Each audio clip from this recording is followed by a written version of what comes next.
Everyone, सरल academy में आपका स्वागत है। उम्मीद करती हूँ आप सब बढ़िया है और स्टडी अगर आप लोगों की अच्छी नहीं चल रही है तो करना स्टार्ट कर दो, क्योंकि एग्जाम अब आप लोगों के सर पे हैं।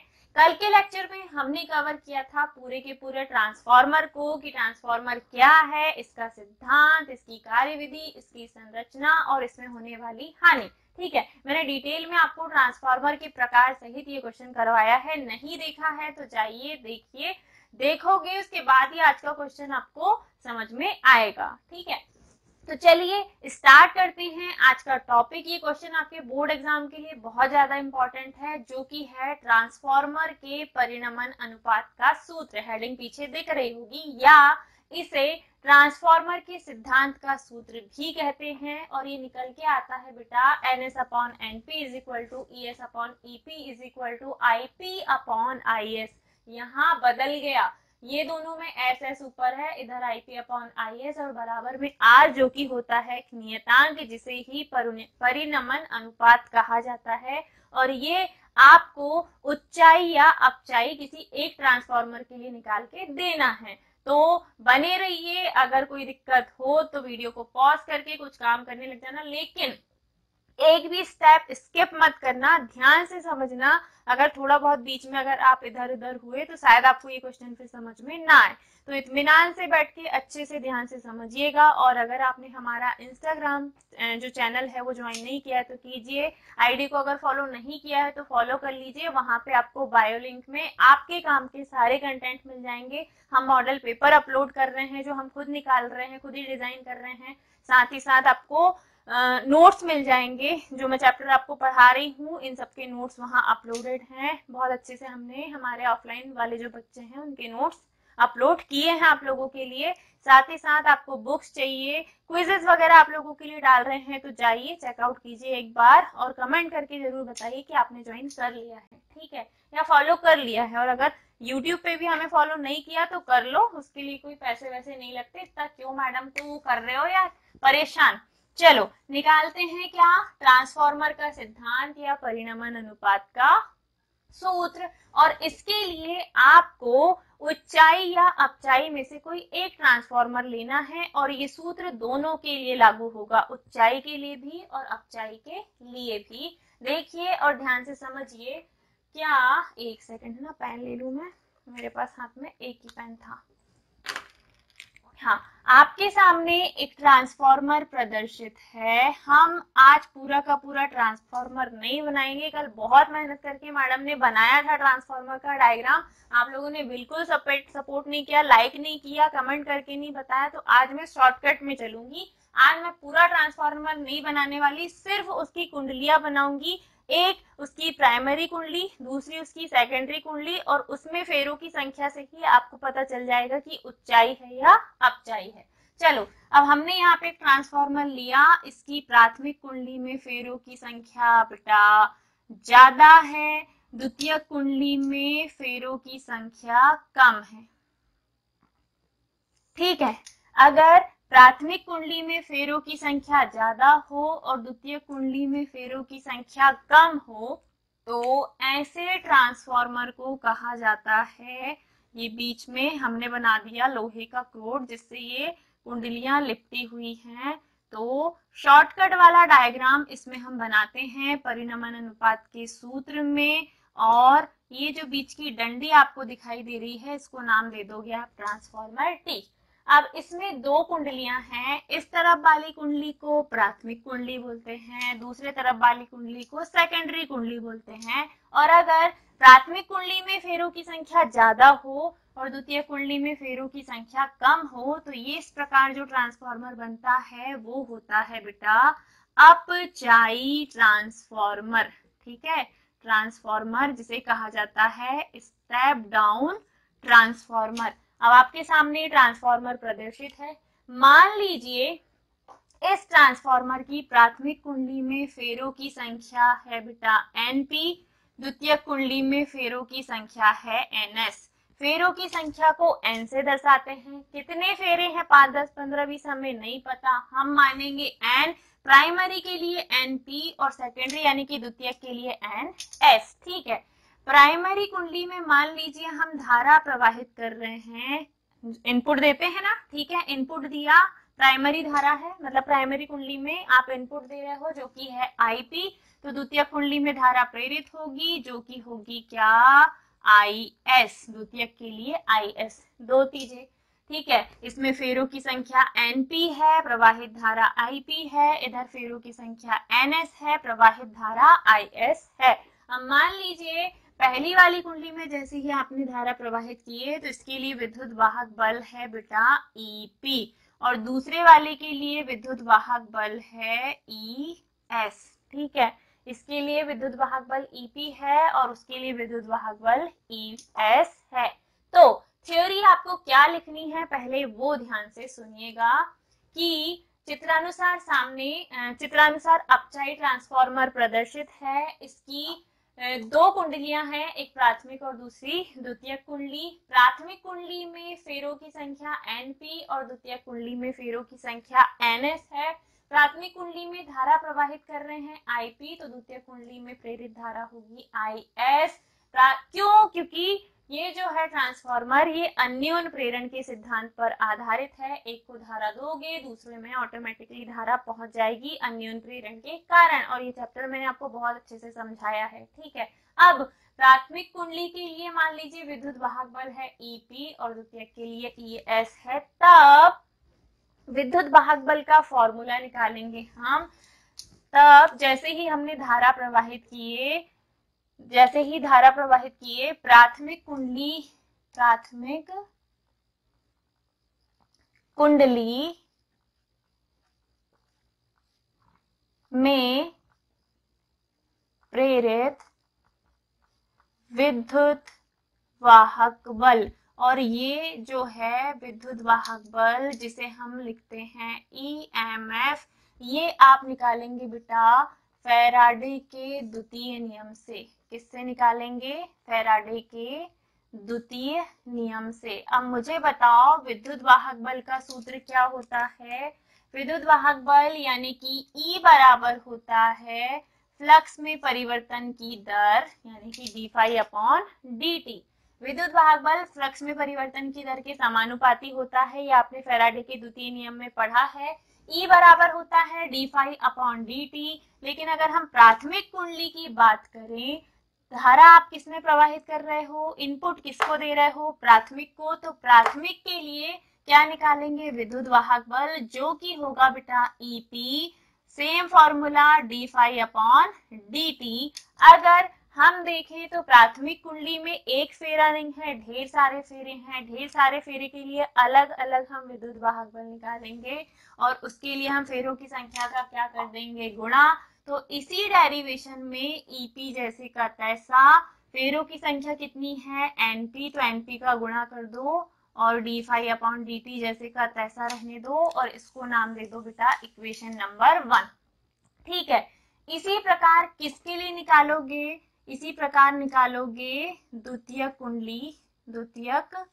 कुंडली में जैसे ही हमने प्राथमिक कुंडली को धारा दिए, द्वितीयक कुंडली में प्रेरित विद्युत वाहक बल उत्पन्न हो जाएगा।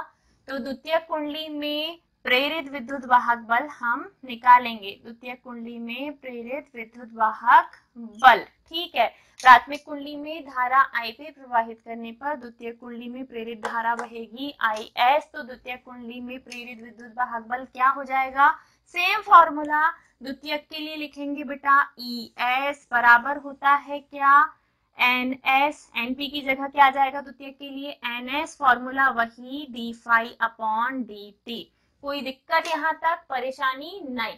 पहले हमने पहली वाली कुंडली के लिए निकाला विद्युत वाहक बल, फिर वापस से दूसरी वाली कुंडली के लिए निकाल लिया। चलिए, ये जो हमने निकाला है बेटा द्वितीयक कुंडली से संबद्ध प्रेरित विद्युत वाहक बल, ये तब निकाला है जब द्वितीयक कुंडली से संबद्ध चुंबकीय फ्लक्स का क्षरण ना हो रहा हो। द्वितीयक कुंडली से संबद्ध चुंबकीय फ्लक्स का क्षरण ना हो रहा हो, चुंबकीय फ्लक्स क्षरण ना हो तब, ठीक है। तब फॉर्मूला क्या आएगा जो आपने सामने? ना हो तब। ये आप साइड में लिख लीजिए, तब द्वितीय कुंडली से संबद्ध प्रेरित विद्युत वाहक बल ये होगा। लेकिन इस पूरे फॉर्मूले में सामने क्या आता है, माइनस, तो माइनस चिन्ह लगाना कंपलसरी है। ये प्रेरित विद्युत वाहक बल का विरोध करता है। हमें पता है कि विद्युत वाहक बल का जब हम सूत्र लेते हैं फैराडे के द्वितीय नियम में, तो सूत्र में सामने कौन सा चिन्ह आता है, माइनस चिन्ह। ठीक है, अब इस इक्वेशन को नाम दे दो समीकरण नंबर 2, और समीकरण 2 भागित 1 करने पर, अब समीकरण 2 में ही 1 का भाग क्यों देंगे, तो आउटपुट वाला इधर मिलेगा इनपुट देने के बाद। आउटपुट वाले का मान कम है, ज्यादा है, जैसा भी है, आपको आउटपुट वैल्यू में ही इनपुट वैल्यू का क्या देना है, भाग देना है। तो समीकरण 2 है बेटा ES बराबर minus NS d phi upon dt। समीकरण 1 का भाग यानी कि EP का भाग 2, बराबर का चिन्ह बीच में लगाओ, बटे का निशान लगाइए। समीकरण 1 है minus NP d phi upon dt। इस इक्वेशन में जो चीजें कैंसिल हो सकती हैं, जैसे माइनस से minus, d phi upon dt से डी फाई अपॉन dt को क्या कर देंगे, कैंसिल। बचा हुआ है क्या, ES अपॉन EP बराबर होगा किसके, इधर सिर्फ बचा है NS और इधर सिर्फ बचा हुआ है NP, और इसको हम नाम दे देंगे समीकरण नंबर 3। देखिए अभी हमने कुछ नहीं किया, सिंपली हमने बोला कि प्राथमिक कुंडली में हम धारा प्रवाहित कर रहे हैं IP, तब इसमें उत्पन्न या इससे संबद्ध प्राथमिक कुंडली से संबद्ध विद्युत वाहक बल, प्राथमिक कुंडली से संबद्ध आएगा बेटा, प्रेरित तो अगली वाली में होगा, यहाँ पे आएगा प्राथमिक कुंडली से संबद्ध विद्युत वाहक बल। किससे निकालेंगे हम, फैराडे के द्वितीय नियम से, जो कि आएगा E बराबर minus d phi upon dt। जब बात होगी प्राथमिक कुंडली की, तो आप प्राथमिक के लिए लिखेंगे EP, सूत्र वही minus d phi upon dt।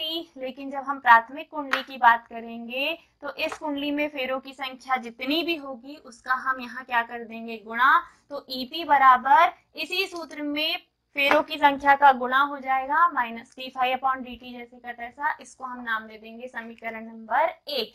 आगे हमने क्या किया कि सेम चीज जो हमने प्राथमिक कुंडली के लिए निकाली है ना, वही हम निकालेंगे किसके लिए, द्वितीय कुंडली के लिए। यदि धारा यहाँ भेज रहे हो, यहाँ प्रेरित हो रही है, इस पूरे परिपथ में अगर फ्लक्स का क्षरण ना हो रहा हो, ऊर्जा वेस्ट ना हो रही हो, उस कंडीशन में जितना इधर होगा उतना ही इधर विद्युत वाहक बल होगा, लगभग में। अब आप क्या करोगे कि द्वितीय कुंडली के लिए विद्युत वाहक बल निकालना हो तो सेम फॉर्मूला लिखोगे, लेकिन लगा दोगे किसके लिए, द्वितीयक यानी कि EP की जगह ES, NP की जगह NS, d phi upon dt जैसे का तैसा। समीकरण 2 में समीकरण 1 का भाग दे देंगे, जो चीजें कट रही हैं उनको काट देंगे, जो बचा हुआ है वो है ES अपॉन EP बराबर NS अपॉन NP, समीकरण नंबर 3। अभी हमने सिर्फ विद्युत वाहक बल और फेरों की संख्या का कंपैरेटिवली मान निकाला है। यहां तक समझ में आ गया। अब ये लिख लो, क्योंकि इस साइड का पोर्शन मैं मिटाने वाली हूँ आगे करने के लिए। अभी ये सूत्र बहुत लंबा है, बहुत कुछ अभी इसमें करना बाकी है। ऊपर जो दिख रहा है हमें वो निकाल के लेके आना है, जो कि है ट्रांसफार्मर के परिनमन अनुपात का सूत्र। ठीक है, तो यहाँ तक लिखिए और इसको मैं मिटा देती हूँ।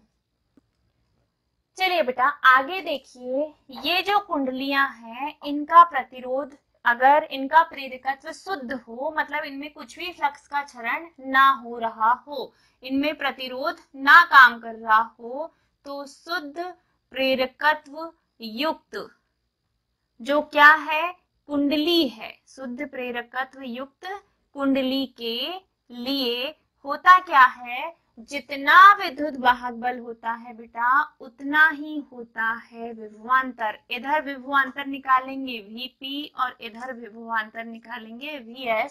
शुद्ध प्रेरकत्व युक्त कुंडली के लिए विद्युत वाहक बल विभवांतर के बराबर होता है, क्योंकि वोल्टेज का अंतर निकल के नहीं आता, ये दोनों एक दूसरे के बराबर होते हैं अगर प्रतिरोध नगण्य हो तब। विद्युत वाहक बल अगर हम बात करें इस सूत्र के अनुसार तो क्या है बेटा, ES अपॉन EP है, और ये बराबर होगा विभवांतर के, तो ES के बराबर में क्या आ जाएगा, VS, EP के बराबर में क्या आ जाएगा, VP। ये दोनों एक दूसरे के बराबर होंगे और नाम दे दोगे आप इसे समीकरण नंबर 4। अभी हमने कुछ नहीं किया, जो चीजें बराबर आई हैं इधर वही इधर निकाले कि जो विद्युत वाहक बल है वो बराबर इसके तो है ही है, फेरों की संख्या के तो बराबर ही है, मतलब फेरों की संख्या के अनुपात के, लेकिन ये विभवांतर के अनुपात के भी बराबर है। क्लियर। समीकरण 3 में हमने विद्युत वाहक बल और फेरों की संख्या के अनुपात को बराबर किया, समीकरण 4 में विद्युत वाहक बल और विभवांतर को बराबर किया। अब हम निकालते हैं क्या, अगर ये ट्रांसफॉर्मर आदर्श है तो। अब इसका मतलब भी बता दो मैडम, किसके लिए बेटा, आदर्श ट्रांसफॉर्मर के लिए। आदर्श ट्रांसफॉर्मर के लिए यहाँ से ना 2-3 ऑब्जेक्टिव भयंकर वाले बनते हैं।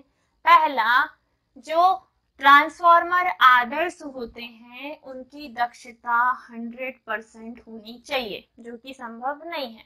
दूसरा, इनके लिए आदर्श ट्रांसफॉर्मर के लिए जो परिणमन अनुपात आप निकाल रहे हो ना, इसका मान 1 होना चाहिए। तीसरा, अगर ट्रांसफॉर्मर अपचाई है तो इसका परिणमन अनुपात 1 से कम होगा। इसका परिणमन अनुपात जब आप निकालोगे तो क्या आएगा, 1 से कम आएगा। और अगर ट्रांसफॉर्मर ऊंचाई है तो इसका परिणमन अनुपात 1 से ज्यादा होता है। आदर्श ट्रांसफॉर्मर का परिणमन अनुपात ऑलवेज 1 या 100% आप कह सकते हो निकल के आता है। अगर हम बात करें अपचाई ट्रांसफॉर्मर की तो उसका परिणमन अनुपात 1 से कम होता है, क्योंकि वो धारा की प्रबलता को बढ़ाता है वोल्टेज को कम करके। दूसरा, ऊंचाई ट्रांसफॉर्मर का परिणमन अनुपात 1 से हमेशा ज्यादा आएगा, ऊंचाई मतलब वोल्टेज को बढ़ाने वाला, तो इसका परिणमन अनुपात भी किससे ज्यादा निकल के आता है, 1 से ज्यादा निकल के आता है। अगर हम बात करें प्रैक्टिकली कि अगर हम डेली लाइफ में देखें प्रैक्टिकली क्या किसी ट्रांसफॉर्मर की दक्षता 100% हो सकती है, तो नहीं, क्योंकि मैंने आपको हानियां भी बताई है, ट्रांसफॉर्मर में होने वाली ऊर्जा हानि। यहाँ पे विद्युत धारा का बहुत सारा हिस्सा कुछ ना कुछ या तो लौह हानि या शैथिल्य हानि या ताम्र हानि या चुंबकीय फ्लक्स क्षरण, किसी न किसी रूप में धारा का कुछ मान जो ऊर्जा का है वो ऊष्मा के रूप में वेस्ट हो जाएगा, इसीलिए उसकी दक्षता कभी भी 100% नहीं हो सकती, वो लगभग 90% से 95% के बीच होती है। अप्रोक्सीमेट आपकी बुक में 90% तक दिया हुआ है कि ट्रांसफॉर्मर की दक्षता इतनी होती है। आगे मुझे आपको दक्षता भी बतानी है। अभी की कंडीशन में आप ये देखिए कि अगर ट्रांसफॉर्मर आदर्श है तो, अब ये अपचाई भी मिटा दूं मैं, आप लिख लेना कि कौन सा ट्रांसफॉर्मर है, अपचाई। अगर ये ट्रांसफॉर्मर आदर्श हो तो जितना भी आपको आउटपुट में मिल रहा है, जितना भी आपको निर्गत में मिल रहा है, वो शक्ति बेटा निवेशी जितना आप दे रहे हो उस शक्ति के, मतलब आउटपुट पावर इनपुट पावर के बराबर होती है। आधी इंग्लिश आधी हिंदी नहीं लिखते, यहाँ लिखो निर्गत शक्ति, यहाँ लिखो निवेशी। जितना भी आउटपुट में मिल रहा है वो इनपुट के बराबर होगा। अब ये शक्ति क्या बला है, तो निर्गत शक्ति यानी कि पावर, और पावर किसके लिए, निर्गत यानी कि सेकेंडरी के लिए, निवेशी यानी कि इधर भी पावर लेकिन किसके लिए, प्राइमरी के लिए। जब आप पावर का फॉर्मूला लगाते हो तो पावर बराबर 2 फॉर्मूले होते हैं बेटा, या तो V इंटू आई कर दो या फिर E इंटू आई कर दो। क्यों, क्योंकि वैसे भी अगर प्रेरकत्व शुद्ध है तो विद्युत वाहक बल विभवांतर के बराबर होता है, तो विद्युत वाहक बल धारा के गुणनफल के बराबर आप कर सकते हो, या फिर विभवांतर और धारा का गुणनफल आप यहाँ ले सकते हैं। लेकिन इस सूत्र को कैसे लोगे, तो शक्ति का फॉर्मूला है E इंटू आई, लेकिन सेकेंडरी है इसलिए ES, E हम स्मॉल वाला लेते हैं तो ES इंटू IS। क्लियर, बराबर प्राइमरी के लिए लोगे तो वही EP इंटू IP। ठीक है, ये इधर निर्गत वाला है, आउटपुट वाला है, इधर निवेशी वाला है। अब पुराने सूत्र को देखो, ES के बटे में EP है तो इधर भी वही करो, ES को यहीं रहने दो, EP को ला लो इधर तो ये आ गया बटे में, बराबर का निशान। इधर क्या है बेटा IP, इसके बटे में क्या आ जाएगा IS। ES अपॉन EP आ गया है, के बराबर में IP अपॉन IS। अगर हम इस इक्वेशन की तुलना समीकरण 3 से करें तो इसको नाम दे दो समीकरण नंबर 5 और आप बोलो समीकरण 3 व 5 से, या इनकी तुलना करने पर साफ साफ हमें दिख रहा है कि ES के बटे में है बेटा EP, जबकि इसके बराबर में क्या है, इधर मिला है हमें क्या, देखो ES के बटे में है EP, जिसके बराबर में अब भी हमने निकाला है IP अपॉन IS, जबकि इसके बराबर में पहले ही हम निकाल चुके हैं NS अपॉन NP। ऊपर देखो दिख रहा है क्या, NS अपॉन NP। के बराबर में क्या है, ES अपॉन EP। के बराबर में क्या है, IP अपॉन IS। और जब इनके बराबर में कुछ नहीं तो हम मानेंगे एक नियतांक जिसे हम दर्शाएंगे R से।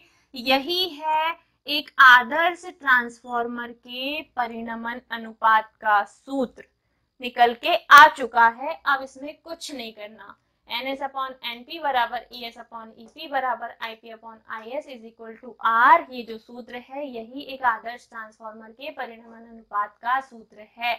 और ये जो है ये आपके अपचाई ट्रांसफार्मर के लिए मैंने डायग्राम बनाया है जो कि आपको एग्जाम में बनाना है। ठीक है, कुछ चीजें इसमें कचरे के जैसे मत लिख देना, सिंपली अच्छे से अट्रैक्टिव ढंग से लिखना। ये है VP, इसके लिए होगा VS, और बस अच्छा सुंदर सा डायग्राम बनाना और फिर इसको सॉल्व करना। अब एक बार और देख लो ताकि कोई डाउट ना रहे और मैडम को आप मतलब बुरा भला ना कहें, अच्छे अच्छे कमेंट करें। मैं जानती हूँ आप खूब प्यार करते हो, लेकिन कभी कभी ऐसा हो जाता है कि कुछ चीजें अगर बाय डिफॉल्ट टीचर से भी गलत हो गई तो बच्चे बिल्कुल भरने लग जाते हैं। ऑनलाइन का जमाना है, ऑफलाइन में तो हिम्मत नहीं होती बच्चों की, लेकिन ऑनलाइन में बोल ही देते हैं। बट आई नो आप लोग अच्छे बच्चे हो, ऐसा नहीं करते। चलिए देखिए, ट्रांसफार्मर का सिद्धांत या इसके परिणमन अनुपात का हमें क्या निकालना था, सूत्र। और इसके लिए हमने सामने ट्रांसफार्मर के डायग्राम को बनाया है और आपको यही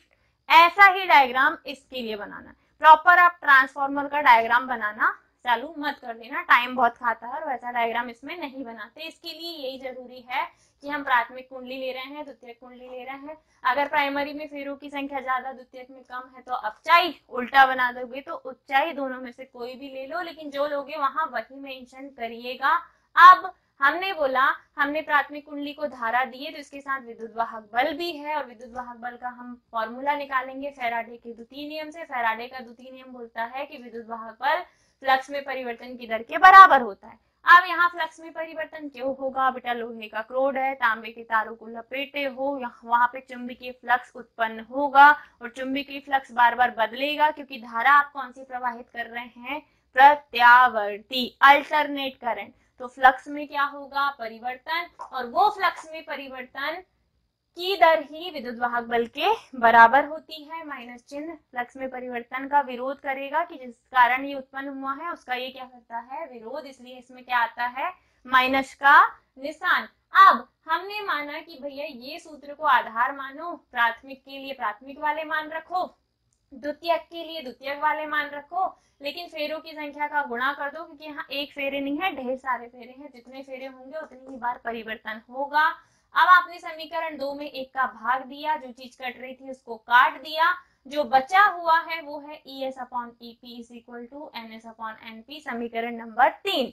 मैडम हो गई है पूरी तरह थक्के चूर, मतलब मेरा शेड्यूल इतना बिजी था लेकिन फिर भी मेरे को लगा ये इंपॉर्टेंट क्वेश्चन है, शूट करके दे देना चाहिए तो मैंने कर दिया। और एप्रिशिएशन तो बनता है अगर सही में आप दिल से मेरे को लाइक करते हो तो। अब हमने माना समीकरण 3 के बाद कि यहाँ जो हमने कुंडलियां लिए हैं इन कुंडलियों का प्रेरकत्व जो है वो शुद्ध हो, तो मतलब उनमें प्रतिरोध का मान लगभग नगण्य हो। इस स्थिति में जो विद्युत वाहक बल होता है वो विभवांतर के बराबर होगा। विद्युत वाहक बल बेटा ये है आनुपातिक मान, और इसी के सेम कर दो विभवांतर को, तो जो इधर दिख रहा है वही इधर, लेकिन लिखना क्या है, विभवांतर, समीकरण नंबर 4। और ये आपको लगेगा जो आप न्यूमेरिकल्स निकालते हो ना, उनमें न्यूमेरिकल्स के लिए करवाया, अदरवाइज ये नहीं भी करते तो चलता। अब अगर कोई ट्रांसफार्मर आदर्श है तो आउटपुट पावर इनपुट के बराबर होता है। आउटपुट के लिए आप सेकेंडरी वाले सूत्र लोगे, इनपुट के लिए प्राइमरी, यानी कि निर्गत शक्ति का सूत्र है ES इंटू IS, निवेशी का है EP इंटू IP। हमारे पास ES अपॉन EP है तो इधर ES को रहने दो, EP का पक्षांतर कर दो, IP इधर ही है, IS को उठा के इधर फेंक दीजिए, IAS ऑफिसर वाला IAS नहीं, ये है IS, समीकरण नंबर 5। अब देखो समीकरण 4, 5, 3 आपके सामने है, तो आप चाहते तो इनकी भी तुलना कर सकते थे, अगर बाई चांस अगर बना के दे दिया तो तुलना कर देना, मतलब इस सूत्र में अगर कोई एक मिसिंग हो या चारों को साथ में रख दोगे तो भी कोई दिक्कत नहीं, ये भी उठा के रख देना बराबर में क्योंकि निकाल के लेके आए हो। नहीं तो समीकरण 3 दिख रहा है कि ES अपॉन EP के बराबर में है NS अपॉन NP, जबकि 5 बोल रहा है कि ES अपॉन EP के बराबर में है IP अपॉन IS।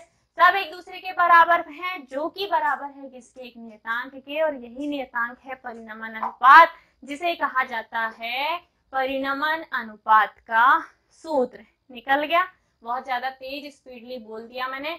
अब तुमको याद क्या रखना है कि ट्रांसफार्मर का परिनमन अनुपात जो होता है, परिनमन अनुपात किसके लिए, आदर्श ट्रांसफार्मर के लिए, आदर्श ट्रांसफार्मर के लिए 1 होता है बेटा। आदर्श ट्रांसफार्मर के लिए परिनमन अनुपात 1 होता है। अगर हम बात करें अपचाई की, तो अपचाई के लिए इसका मान 1 से कम होता है, और उच्चाई के लिए परिनमन अनुपात का मान 1 से अधिक होता है। ठीक है, ऑब्जेक्टिव के लिए तुमको ये याद रखना है। ट्रांसफार्मर की उपयोगिता की अगर हम बात करें कि इसका यूज कहाँ कहाँ करते हैं, तो हमारे घरों में, टीवी में, रेफ्रिजरेटर में, जो बड़े बड़े क्वार्टज बल्ब होते हैं उनमें, फिर मेन सर्किट मतलब जो सप्लाई दी जाती है ना कॉलोनीज में, उन जगहों पे ट्रांसफार्मर लगाया जाता है। तो अगर उपयोग की बात की जाए तो बहुत अच्छे अच्छे 3-4 उपयोग हैं, आप अपनी बुक में देख सकते हो। अब बचती है एक और क्वेश्चन, छोटा सा है, जो ट्रांसफार्मर से रिलेटेड है, जो कि है ट्रांसफार्मर की क्षमता, ठीक है, या ट्रांसफार्मर की शक्ति, जो कि मैं अभी बताती हूँ। चलिए अब हम निकालेंगे सबसे पहले क्या, ट्रांसफार्मर की दक्षता। ट्रांसफार्मर की दक्षता क्या है और इसका सूत्र। अगर हम बात करें डेफिनेशन की, तो द्वितीयक कुंडली द्वारा प्राप्त ऊर्जा, जो सेकेंडरी कुंडली है बेटा, कौन सी कुंडली, द्वितीयक कुंडली, तो द्वितीयक कुंडली द्वारा प्राप्त ऊर्जा, और इंपॉर्टेंट है ये भी ध्यान से समझिएगा, और प्राथमिक कुंडली द्वारा दी गई ऊर्जा, द्वितीय कुंडली द्वारा प्राप्त ऊर्जा और प्राथमिक कुंडली द्वारा दी गई ऊर्जा के अनुपात को ट्रांसफार्मर की दक्षता कहते हैं। इन दोनों के अनुपात को ही ट्रांसफार्मर की दक्षता कहते हैं। ठीक है, अगर फॉर्मूले के रूप में देखें तो अगर आपको ट्रांसफार्मर की दक्षता निकालनी हो तो ट्रांसफार्मर की दक्षता बराबर होता है निर्गत शक्ति और निवेशी शक्ति, जो दिए हो वो और जो लिए हो वो, जो निवेश किया है वो और जो बाद में निर्गत मिला है वो, निवेशी और निर्गत शक्ति का अनुपात ही दक्षता कहलाता है बेटा। दक्षता को ईटा से दर्शाते हैं, निर्गत शक्ति यानी कि आउटपुट पावर, निवेशी शक्ति को आप कह सकते हो इनपुट पावर, और इन दोनों का अनुपात ही होता है दक्षता। अगर आप सूत्र रूप में निकालो तो ईटा बराबर होगा, आउटपुट के लिए पावर का सूत्र क्या होगा, IS इंटू ES, अब भी बताया था। इनपुट के लिए सूत्र क्या होगा, IP इंटू EP, इनका मल्टीप्लाई कर दो, जो भी आंसर आएगा वही होगा ट्रांसफार्मर की दक्षता का सूत्र। किसी भी आदर्श ट्रांसफार्मर की दक्षता 1 या 100% तक होती है। अगर बोला जाए कि ट्रांसफार्मर की दक्षता क्या है, तो आपको जो आउटपुट मिला है यानी कि द्वितीय कुंडली में जो ऊर्जा मिली है, वो जो आपने इनपुट दिया है यानी कि जो निवेश किया है, वो इन दोनों ऊर्जाओं के अनुपात को ही ट्रांसफार्मर की दक्षता कहते हैं। बाकायदा लिखिएगा। सूत्र रूप में लिखना हो तो ट्रांसफार्मर की दक्षता निर्गत शक्ति और निवेशी शक्ति के अनुपात को कहा जाता है। बन गया फॉर्मूला। निर्गत शक्ति को IS इंटू ES लिख सकते हो, निवेशी को IP इंटू EP, जो भी मिला है वही है ट्रांसफार्मर की दक्षता का सूत्र। अगर उपयोग की बात की जाए तो मैं वो आपको बता चुकी हूँ, परिणमन अनुपात का सूत्र हम निकाल चुके हैं। आगे कुछ और ट्रांसफार्मर में रह गया है क्या, तो नहीं। न्यूमेरिकल बहुत आसान है, एक दो बार आप प्रैक्टिस कीजिएगा। न्यूमेरिकल आपकी रेफरेंस में NCERT में दिए हुए हैं, बन जाएंगे। और नहीं बनेंगे तो कमेंट करके बोल दीजिएगा कि मैडम न्यूमेरिकल्स भी इस टॉपिक से करवा दीजिए। अदरवाइज आई होप कि इतना इस टॉपिक के लिए पर्याप्त है। अब मैं आगे बढ़ जाऊंगी। तो अगर वीडियो अच्छा लगा हो, समझ में आया हो, जो भी आज हमने पढ़ा इंपॉर्टेंट था, अच्छे से एक दो बार प्रैक्टिस कीजिएगा, कमेंट करके मुझे जरूर बताइएगा।